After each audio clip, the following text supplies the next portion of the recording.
The Semmering Railway is a 41-kilometer long track that was built to connect Vienna, the capital of the Habsburg Empire, with the south of Europe.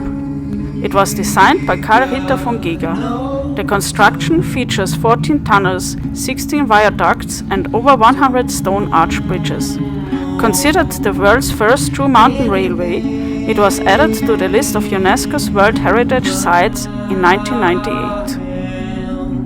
Our clouds were shaking.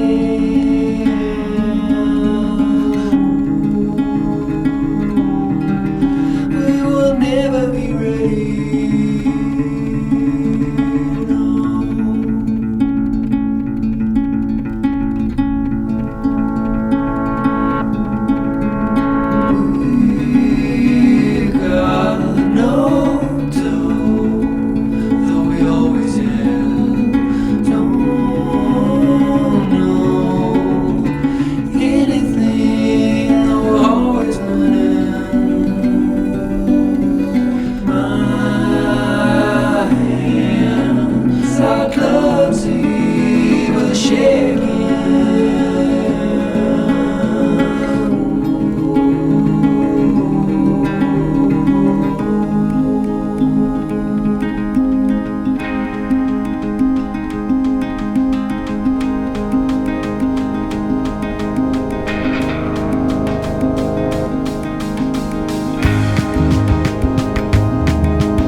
The highest station of the Semmering Railway is called Semmering, at an altitude of 896 meters. After that, it crosses the border of the Austrian provinces of Lower Austria and Styria and descends down to its final part, the town of Mürzzuschlag.